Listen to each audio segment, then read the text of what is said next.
Graças a Deus, mais uma vez estamos aqui, hoje com a nossa leitura e reflexão do Eclesiástico, capítulo 31. Eclesiástico, capítulo 31, fala sobre a infelicidade do avarento, Ele começa com esse título. Vamos refletir sobre a infelicidade do avarento. Se você estiver interessado em ver todas as postagens, todas as reflexões, entre lá, no nosso canal Bora Pensar em Deus, ou melhor, essa reflexão é do nosso canal Conselhos Admiráveis, o canal Conselhos Admiráveis, que é um canal que foca mais na reflexão das palavras, da igreja, O Bora Pensar em Deus nosso, ele é focado na igreja de Deus, Falar no âmbito de Deus, introduzindo, lógico, na vida em Jesus Cristo. Mas esse livro eclesiástico, ele é o livro da Igreja de Jesus Cristo por excelência. Ele é, assim, ele tem muito, Jesus, ele usou muitos desses atos que o Jesus, antecessor dele, deixou, como lição, como aprendizado, como vivência dele. Então, nosso canal, entre lá, assista, as outras postagens, os outros vídeos, deixe o seu joinha e se inscreva, porque isso aí é o que o YouTube pede, que você entre nos vídeos, assista, deixe o like e se inscreva nos canais, Infelicidade do avarento. As vigílias para enriquecer ressecam a carne. As preocupações que elas trazem tiram o sono. A inquietação pelo porvir perturba o sentido. Uma doença grave torna a alma moderada. O rico trabalha para juntar riquezas. Quando se entrega ao repouso, goza o fruto dos seus haveres. O pobre trabalha por não possuir com que viver, e, ao término da vida, tudo lhe falta. Aquele que ama o ouro não estará isento de pecado. Aquele que busca a corrupção será por ela acumulado. O ouro abateu a muitos, e seus encantos os perderão. O ouro é um obstáculo para aqueles que se lhe oferecem em sacrifício. Infelizes daqueles que o buscam com ardor. Ele fará perecer todos os insensatos. Bem-aventurado o rico que foi achado sem mácula, que não correu atrás do ouro, que não colocou sua esperança no dinheiro e nos tesouros. Quem é esse homem para que o felicitemos? Ele fez prodígios durante sua vida. Aquele que foi tentado pelo ouro e foi encontrado perfeito, está reservada uma glória eterna. Ele podia transgredir a lei e não a violou. Ele podia fazer o mal e não o fez. Por isso seus bens serão fortalecidos no Senhor, e toda a Assembleia dos Santos louvará suas esmolas. Refeições e banquetes.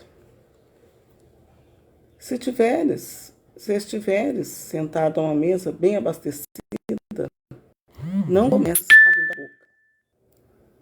Não digas, que abundância de iguarias há sobre ela. Lembra-te de que um olhar maldoso é coisa funesta. Que coisa há pior que o olho? É por isso que há de se desfazer em lágrimas. Quando ele olhar, não sejas o primeiro a estender a mão, para que não cores, envergonhado pela tua cobiça. Não comas demasiadamente no banquete. Julga os desejos do teu próximo segundo os teus. Serve-te como um homem sóbrio do que te é apresentado, para que não te tornes odioso comendo muito. Acaba de comer em primeiro lugar por decoro e evita todo excesso, para que não desgostes a ninguém. Se tiveres tomado assento em meio de uma sociedade numerosa, não sejas o primeiro a estender a mão para o prato. Não sejas o primeiro a pedir de beber. Não é um pouco de vinho suficiente para um homem bem educado? Assim não terás sono pesado e não sentirás dor. A insônia, o mal-estar e as cólicas são o tributo do intemperante. Para um homem sóbrio, um sono salutar. Ele dorme até de manhã e sente-se bem. Se tiveres sido obrigado a comer demais, levanta-te e vomita. Isso te aliviará, e não te exporás à doença. Ouve, meu filho, não me desprezes. Reconhecerás no fim a veracidade de minhas palavras. Em todas as situações, sê diligente, e nenhuma doença te acometerá. Muitos lábios abençoarão aquele que dá refeições com liberalidade. O testemunho prestado à honestidade dele é verídico. Toda a cidade resmunga contra aquele que dá de comer com mesquinhez. E o testemunho prestado à avareza dele é exato. Não incites a beber aquele que ama o vinho, pois o vinho perdeu a muitos. O fogo põe à prova a dureza do ferro. Assim o vinho, bebido em excesso, revela o coração do orgulhoso. O vinho bebido sobriamente é como uma vida para os homens. Se o beberes moderadamente, será sóbrio. Que é a vida do homem a quem falta o vinho? Que coisa tira a vida? A morte.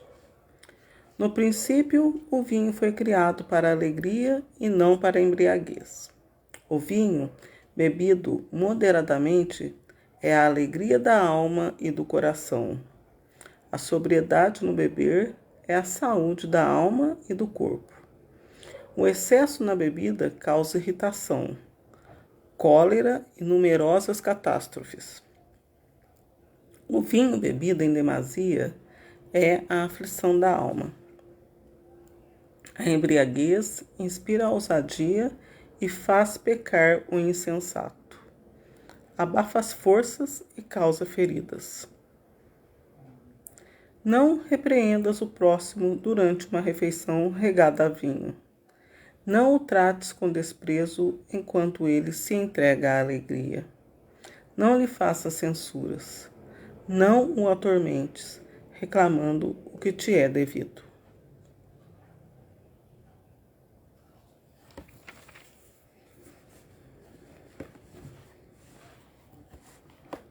Então, esse trecho, o que esse trecho fala para nós, né? A infelicidade do avarento. Esse trecho, desde sempre, né? Desde lá do livro do Eclesiástico, né? O livro do Eclesiástico, ele foi, né? Vamos ver quando mais ou menos. Esse livro do Eclesiástico, ele apresenta, portanto, grandes semelhanças com o capítulo 6 dos Provérbios. Particularmente notáveis são os dois trechos líricos do capítulo 24 e 42. O livro do Eclesiástico, ele deve ter sido escrito no ano 200 a.C. Decorria, então, um período agitadíssimo devido à disputa da Palestina por parte dos reis da Síria e do Egito.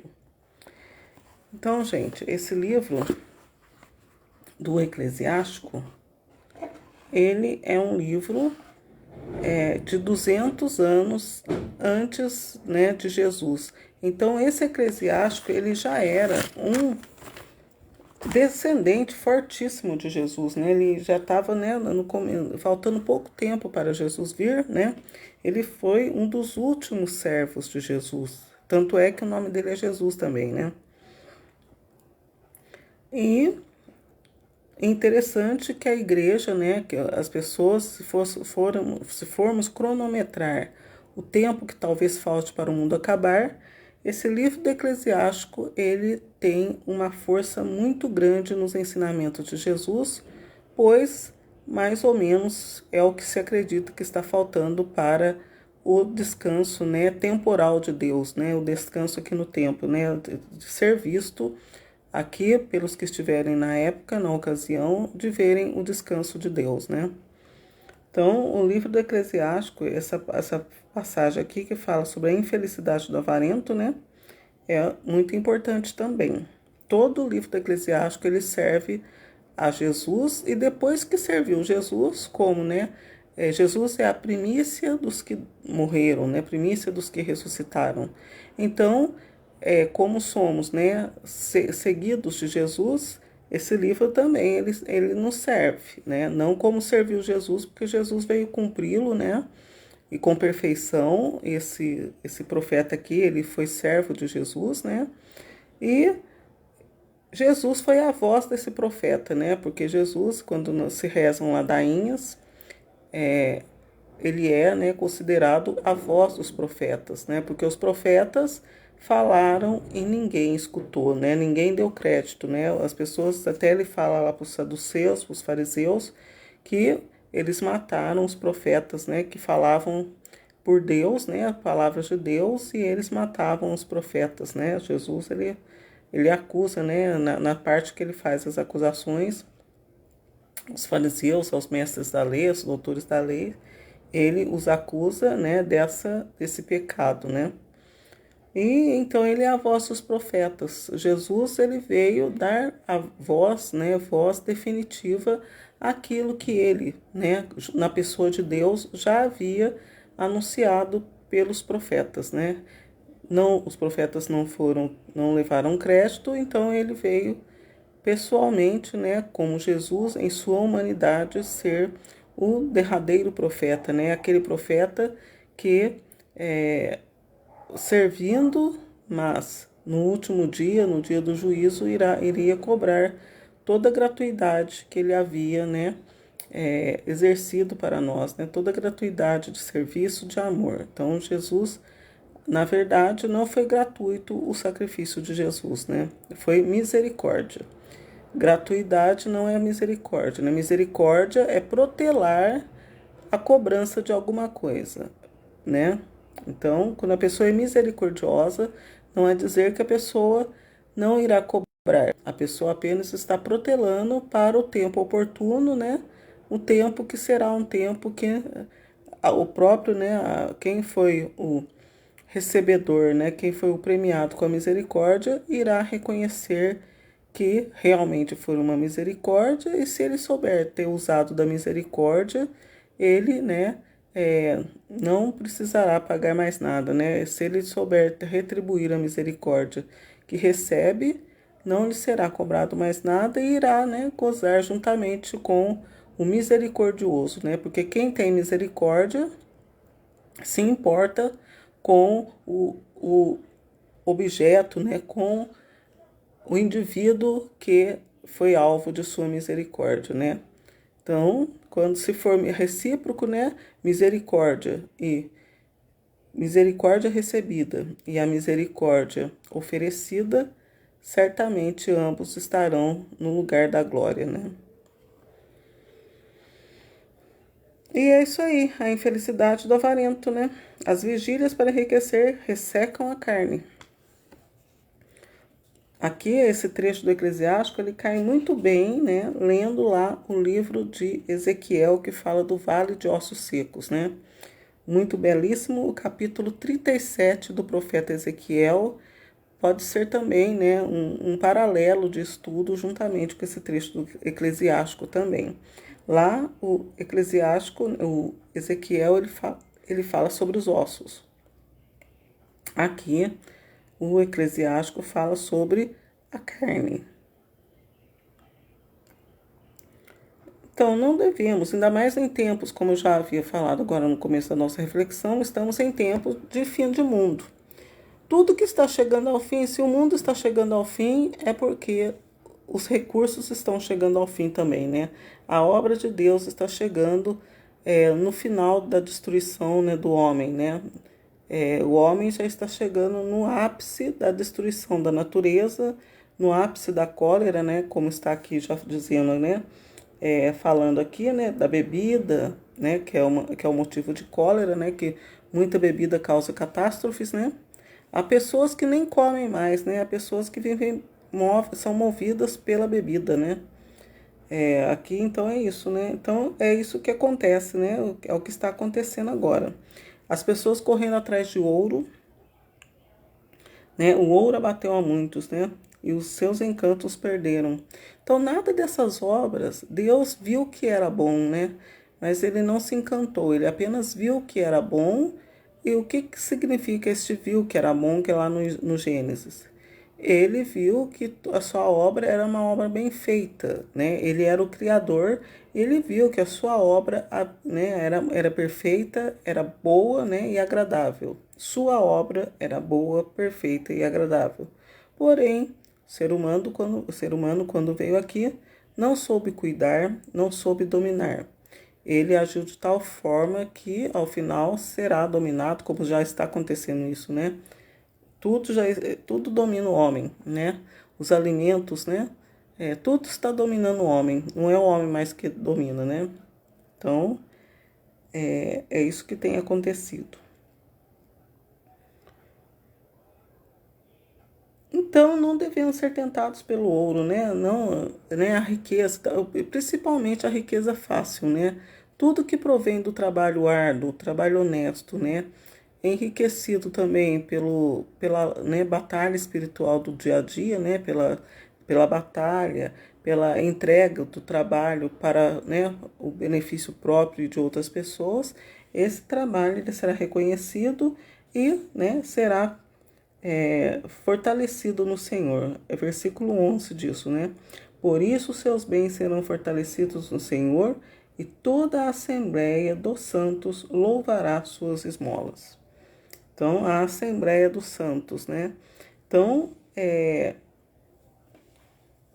fala, né? Isso aí já está falando, esse trechinho aqui já está dizendo do dia do juízo final já, né? Será das obras, né? Quando Jesus irá, né? Analisar a obra de cada um, né? Então, esse aqui já faz parte também, fala sobre o julgamento também, né? Na Assembleia dos Santos, a Assembleia dos Santos aqui também não é uma Assembleia dos Santos no sentido temporal, mas já está falando no sentido divino, né? No dia do julgamento haverá, né, as recompensas, os galardões, né? Falando agora, indo para refeições e banquetes. Se tiveres sentados a uma mesa bem abastecida, não comeces abrindo a boca. Se você vai a um banquete, né? Se você vai comer alguma coisa, é convidado para uma festa, né? Geralmente quando tem alguma festa, né? Algum evento, chegue lá, né? Converse primeiro, né? Primeiro você chega, você conversa, né? Com o anfitrião, né? Conversa com o anfitrião, conversa com os demais convidados, né? Se necessário, até como educação, nem coma muito, né? Chegava a comer isso, dá uma provadinha, né? Um pouquinho de cada coisa, belisca alguma coisa, mas nunca diga, nossa, que fartura, nossa, quanta comida, não faça isso. Pegue um pouquinho de cada iguaria que for servida, né? E também não é muito educado falar que não gosta disso, não gosta daquilo, né? Não fale, não gosto, né? Ou não coma, se você não gosta, ou põe um pedaço pequeno, né? Mas tem que ser educado, né?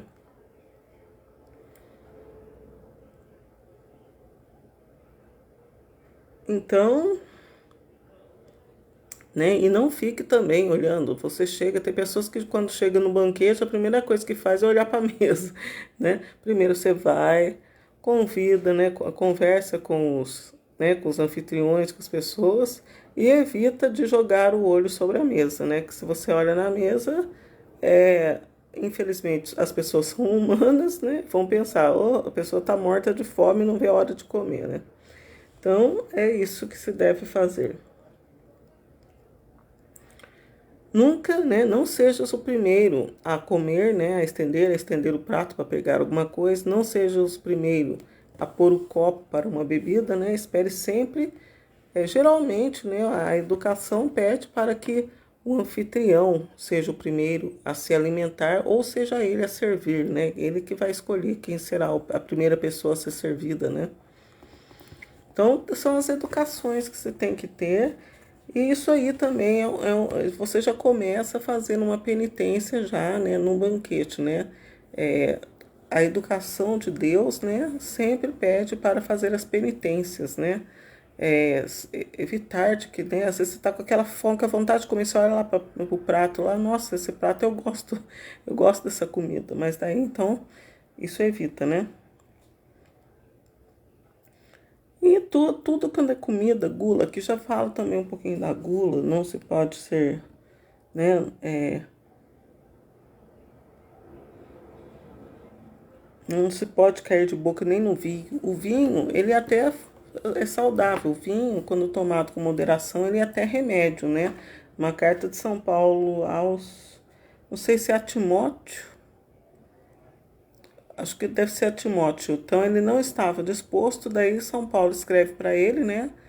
E fala assim: toma um pouco de vinho para melhorar essa indisposição que você tem no estômago, né? Então, naquela época, os vinhos, obviamente, eram os vinhos antigamente ainda eram primícias ainda da criação de Deus. Naquela época, as pessoas, né, elas cultivavam, tinham mais zelo com a terra que eles tinham, né, ainda era primícias, então. Então, todo o alimento ele era de cura realmente, né? Eram bons, eram assim, digamos que era o melhor fruto da terra naquela época ainda, né? E as pessoas não bebiam muito, naquela época não bebiam, porque tinha a lei de Jesus, né? A lei era pesada. Se as pessoas cometessem algum indecoro, alguma coisa, elas eram punidas com severidade, né? Agora, né, ultimamente, se não bebe, não beber é crime. O mundo que a gente vive agora, se a pessoa não bebe, é crime, né? Se não tem uma catástrofe, uma tragédia, uma desgraça, não está bom, né? Então é isso, né? Esse mundo de final de tempos, ele é assim, se não há uma tragédia, um atrapalhamento da vida do próximo, não tá bom, né? E todos esses excessos, né, né, querer comer muito, muitas vezes, ainda mais agora, isso aí sempre é atual. Quem faz um banquete, ainda mais agora nesses tempos difíceis, ele não faz, pode até estar fazendo com dó, né? Porque ninguém está gastando muito dinheiro mais, né, gente? Ninguém, antigamente os banquetes eram feitos com solicitude, porque sempre teria mais, havia perspectiva, né? Porque que as pessoas não eram conhecidas, né? Não tinham conhecimento ainda do final dos tempos, achavam que o mundo não ia acabar, pensavam que a Terra era quadrada, né? É interessante, né? Pensavam que a Terra era quadrada, mas achavam que sendo quadrada ela não iria acabar, né? E, né, havia muita abundância, mas isso aqui agora serve para nós, né? As pessoas quando dão um banquete agora, certamente, obviamente, fazem um banquete com, né, uma certa dificuldade, né? O orçamento não vai dar para isso, não vai dar para aquilo, né? Ou faz em troca de alguma coisa, né? Então, é por isso que não se deve, ainda mais agora, cair de boca, né? Nos banquetes, beber, essas coisas, né? Aqui fala, né? Se tiveres sido obrigado a comer demais, levanta-te e vomita, isso te aliviará e não te exporás à doença. Então, os banquetes, né? Banquete nunca é bom, né? Porque a gula, o comer em excesso, não é um pecado capital que se chama, né? E como não tem capital, é por isso que aqui está dizendo, desde aquela época, não te exporás à doença, né? É um pecado capital. Por quê? Por que pecado? Pecado é você querer forçar alguma coisa que não vai acontecer, que pecar é você querer forçar uma situação que é impossível, né? É uma situação que não vai acontecer, que não é para acontecer. Isso é pecado, né? Então, se comer, né, se for obrigado a comer muito, daí vomita, porque não se exporás à doença. Vomitar, né, ele é um tipo de alarme para Deus, isso, né? E aqui está dizendo, né, na versículo 28, para não desprezar esses ensinamentos. Então, essa passagem aqui, olha que Aqui, o eclesiástico, se não me engano, em nenhuma outra passagem, ele pede para se prestar atenção na palavra dele, né? Aqui ele começa a pedir para quem está, né? No caso aqui era alguém que ele estava ensinando, né? Dando conselhos, mas essa pessoa, nós estamos no lugar dessa pessoa daquela época. Ele fala isso para nós hoje. Ouve, meu filho, não me desprezes. Reconhecerás no fim a veracidade de minhas palavras. Em todas as tuas ações, sê diligente e nenhuma doença te acometerá. Então, quer dizer, ninguém é diligente, né? Porque haja doença, né? Pandemia, né? O cúmulo das desobediências, né? O cúmulo do deboche contra Deus são essas pandemias, né? Então, são isso. Infelizmente, pessoas que, né, que amam a Deus também têm que ser expostas, né, a essas catástrofes, né, a esses deboches, né, que se fazem, né.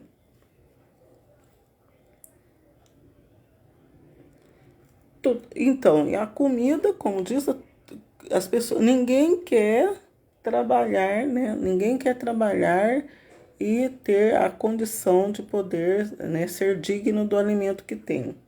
Porém, versículo 29. Toda cidade resmunga contra aquele que dá de comer com mesquinhez, e o testemunho prestado à avareza dele é exato. Então, né, não é porque a cidade, as pessoas não são dadas ao trabalho, ao suor do rosto, ao trabalho, né, honesto, ao trabalho verídico, né, o trabalho verídico mesmo, que é o que está na Bíblia, que é o da colheita, né? Não é por causa disso que vai dar esmolas de alimento. Tem que dar, se esforçar para dar uma quantidade boa de alimento para a pessoa, né? Porque o testemunho disso, ele é exato, não é mentira, né? Testemunhos, eles não são mentiras. O que é mentira é a pessoa que testemunhou. Muitas vezes, né, o testemunho é exato, mas a pessoa que testemunha, muitas vezes, né, a pessoa, né, porque a diferença é a diferença. Testemunho é uma coisa, quem testemunhou é outra, né? Então, essas coisas assim. Não insista a beber aquele que é um vinho, pois o vinho perdeu a muitos. Então, aqui é outro conselho. Não fique oferecendo vinho, bebidas alcoólicas para as pessoas mais, porque você incita a cólera. E se você é uma pessoa sensata, o que a cólera acarreta? Atraso para a vida das pessoas, né? A cólera, ela é um atraso. A pessoa olha, nossa, que abundância, né? Mas no final acaba tudo, né? Aquele negócio, aquele flash, né? A abundância, depois vem a fome. Tudo que vem como, né, um tantão em abundância, depois é fome, né? É pandemia, é que nem uma pandemia, abundância de pessoas doentes. É uma cidade deserta, né? É o deserto, né? Tudo que tem abundância, no caso de pessoas doentes, né? De pandemias, é deserto, é pobreza. Né? Tudo é pobreza no final. Quando tem muita coisa, um excesso de alguma coisa, cólera, né? Houve a cólera da pandemia também, que a pandemia foi uma cólera, por isso que chama pandemia. Quando chama pandemia, porque é uma cólera, né? Cólera de alguma coisa. E, né? E tem que se ter, né, paciência no que vai fazer, né? Tem que ser diligente, né? Tem que saber o que vai fazer, não agir, não falar, né, sem pensar. Tudo tem que ser feito com oração, né? Sempre a oração primeiro e a ação, né? Muitos lábios abençoarão aquele que dá refeições com liberalidade. O testemunho prestado à honestidade dele é verídico, né? Toda cidade resmunga contra aquele que dá de comer com mesquinhez, e o testemunho prestado à avareza dele é exato. Então, é isso mesmo, né? Agora vamos falar do versículo 31. O fogo põe à prova a dureza do ferro. Assim o vinho, bebido em excesso, revela o coração dos orgulhosos. Então é isso, a pessoa quando bebe muito, ela não está com condições de fazer alguma coisa, de viver alguma coisa, porém, né, ela não quer reconhecer isso e não aceita que se diga, que se fale e não aceita ajuda, né? O vinho bebido sobriamente, versículo 32. O vinho bebido sobriamente é como uma vida para os homens. Se o beberes moderadamente, serás sóbrio, né? Então, é como tem ali no episódio das bodas de Caná, né? As bodas de Caná, havia acabado nas bodas o vinho, né? Então, o que nós podemos pensar desse episódio das bodas de Caná? As pessoas que estavam lá estavam sóbrias, não estava passando a quantidade de bebida deles, né? Então, essa é uma coisa, né? Por isso que Jesus, né, ele contestou, né? Nesse dia, ele não queria realizar nenhum milagre, né? Porque alguma coisa naquelas bodas ele devia estar vendo, né, de meio errado para a doutrina dele, né? Que coisa tira a vida? A morte. No princípio, o vinho foi criado para a alegria e não para a embriaguez. Esse trecho do Eclesiástico aqui também, ele é um trecho das bodas de Caná, né, que nós, né, sempre todo ano na liturgia da igreja se lê muitas vezes esse episódio das bodas de Caná. Então, nas bodas de Caná, ocorreu, né, Jesus, ele confirmou, né, esse trecho do Eclesiástico 31, do versículo 31 ao versículo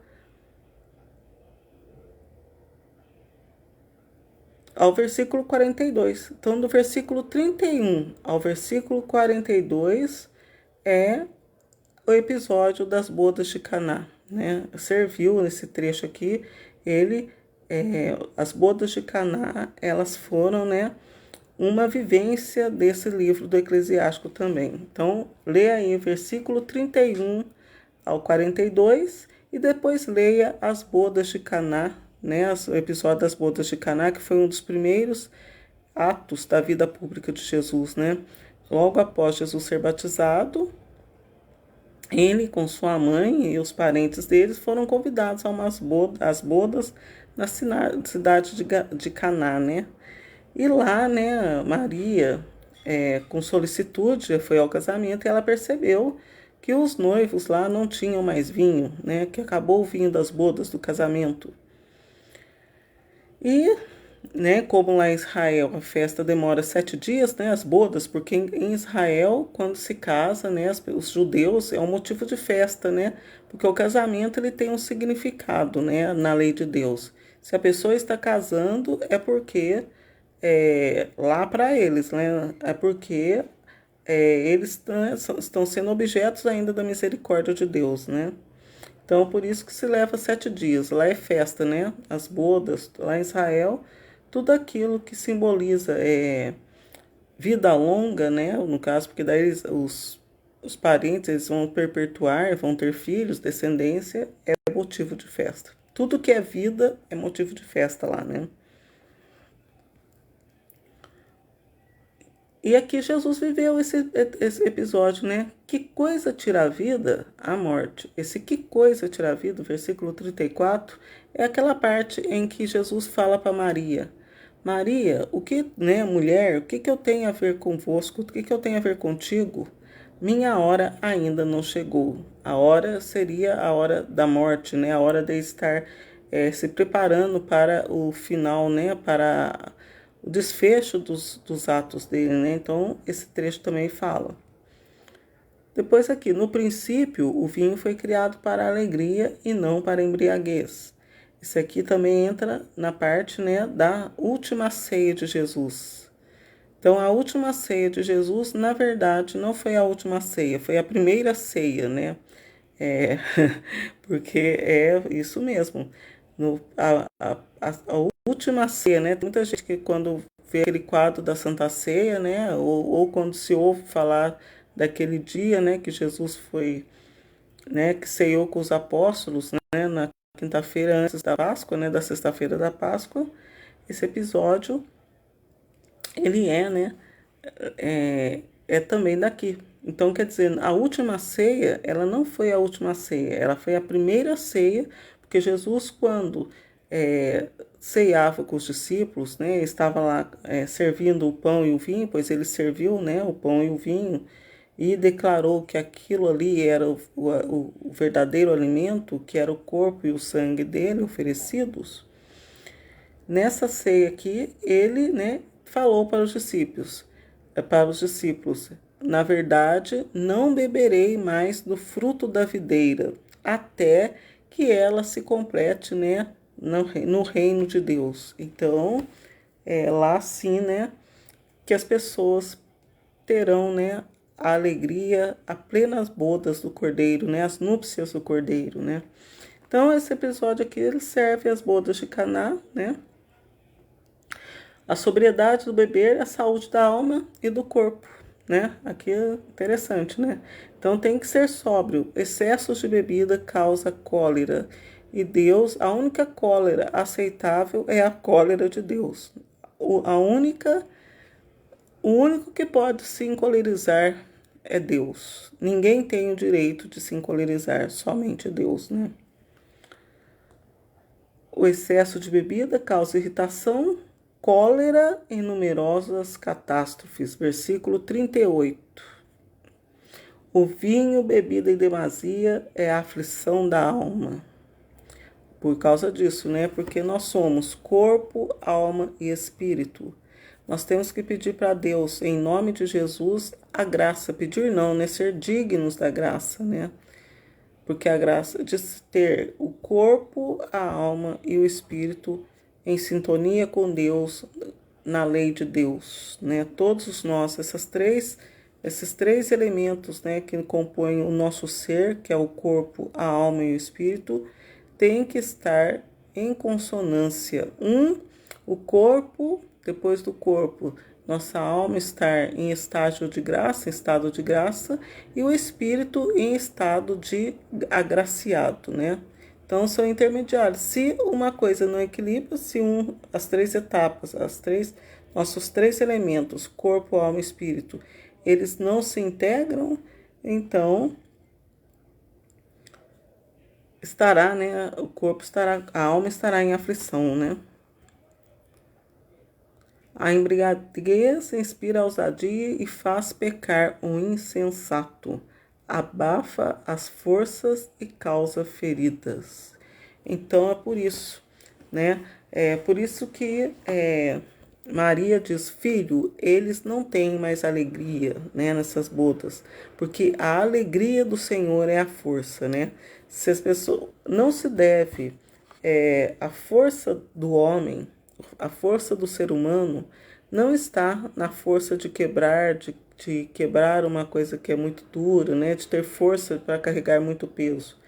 A alegria do Senhor é que a força daqueles que amam ao próximo é aqueles que amam a Deus. Você querer se embriagar, né? Se encher de drogas, uma pessoa drogada, uma pessoa bêbada, ela usa da força, não é a força natural, né? Nem sobrenatural, né? É uma força que vem do maligno, né?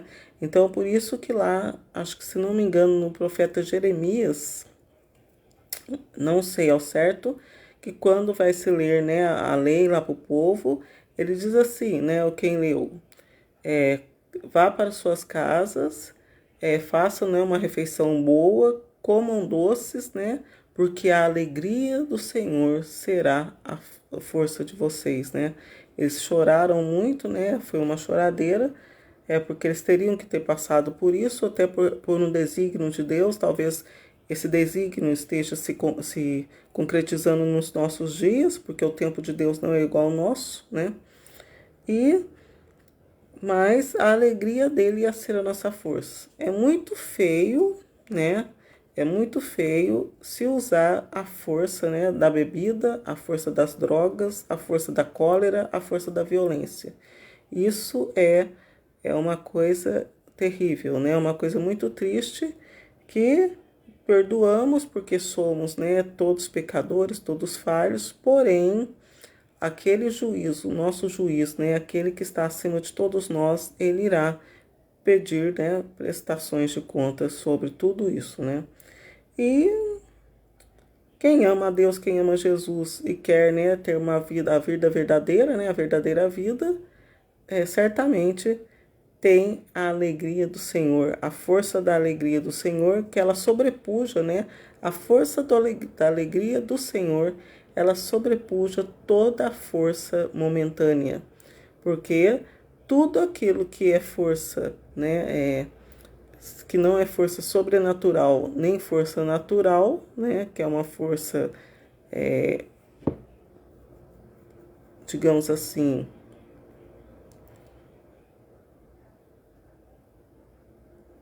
de imitação, né, uma força paralela, digamos, paralela. Então, tudo isso aí acaba, né? A alegria do Senhor, a força que vem da alegria do Senhor nunca tem fim, né? Não repreendas o próximo durante uma refeição regada a vinho. Não o trates com desprezo enquanto ele se entrega à alegria. Não lhe faças censuras, não o atormentes, reclamando o que te é devido. Então é isso, né? Porque, como eu mesmo digo, a alegria do Senhor é a nossa força e como somos pessoas que aguardam a justiça de Deus, né? Jesus, Deus que irá, né, reclamar o que é devido a Ele, né? Porque tudo que temos, tudo que somos não é nosso, é de Deus, né? Então, no versículo 42, né, de 41 e 42, fala isso. Não repreendas o próximo durante uma refeição regada a vinho. Porque geralmente quem bebe muito deve, né, se fosse ver assim, só Jesus, só Deus pode cobrar, mas a bebida, né, ainda mais agora, se naquela época fazia falta o dinheiro, se naquela época o dinheiro já fazia falta, imagine agora, né? Você bebe hoje e falta para alguma coisa amanhã, né? Então, por isso que não se pode, né? Geralmente quem bebe, né, ele deixa de fazer, de cumprir o seu dever de cidadão, né? Por isso que as pessoas, né, essas pessoas que bebem muito são enterradas como indigentes, né? Porque não exerce o papel de cidadão, o papel da cidadania, que é de ajudar ao próximo, de pagar o imposto, né? Por isso que está dizendo aqui, não atormentes reclamando o que te é devido, né? Porque só Jesus pode cobrar. Mas uma coisa é verdade, uma coisa é fato. Quem se entrega a comilança, a bebedeira, a drogas, né? Essa pessoa não paga, não é uma boa pessoa. Essa pessoa não é uma boa pessoa, pois ela não paga, ela não ajuda ninguém, né? Ela não cumpre a lei, né? Essas pessoas não cumprem a lei. Porque se a vida fosse fácil, né? Acho que, né? A vida não é fácil, né? Então, Deus não mandaria Jesus, né? Então, isso aí são ignorâncias. São pessoas que não são cegas. Pessoas cegas e acham que a vida é uma maravilha. Mesmo que, né, que morra precocemente, essas pessoas, elas pensam que a vida é uma maravilha, né? Apesar de morrer precocemente, né? Mas quem age desse jeito pensa, é ingênuo, né? São pessoas ingênuas, pensa que a vida não se tem que pagar nada, né? Pensa que tudo é de graça, pensa que tudo é fácil, essas pessoas. E não é, né? Na vida nada é de graça. Tudo tem um preço e tem que se agir com sobriedade para poder vencer essa vida. Como Jesus falou para os discípulos, não tenham medos, né? Coragem, porque eu venci o mundo. E Jesus falou, se ele venceu o mundo, também aqueles que o amam, que creem em sua palavra, também vencerão o mundo. Então, é isso aí que fala, né? Esse capítulo também de Eclesiástico esse capítulo muito bonito, foi servidor, né, eclesiástico, quando ele deu esses conselhos para pessoas que estavam próximas a ele e deixou esses conselhos escritos para nós, ele serviu a Jesus Cristo e Jesus, né, veio cumprir, né, nele essa passagem do livro do Eclesiástico. Espero ter ajudado vocês, né? Se gostaram, entre lá no canal, assista, porque o YouTube pede para assistir, deixar o comentário de joinha, um gostei, um comentário, né? E se inscrever nos canais. É o mínimo que o YouTube pede. Depois, se o canal, né, consegue ser, né, cair nas vistas do YouTube, né, como um canal que é viável, aí sim tem mais outros privilégios, outras obrigações, mas esse é o mínimo que o YouTube pede. É assistir, deixar um joinha e se inscrever. Depois, se o canal assim, né, consegue aumentar, consegue ir para frente, há outros benefícios que se tem, né? São inscrições, prêmios, sorteios, mas infelizmente, para se chegar nesses benefícios, tem a necessidade de fazer o mínimo pedido. Espero ter ajudado vocês. Muito obrigado. Até uma próxima vez, se Deus quiser.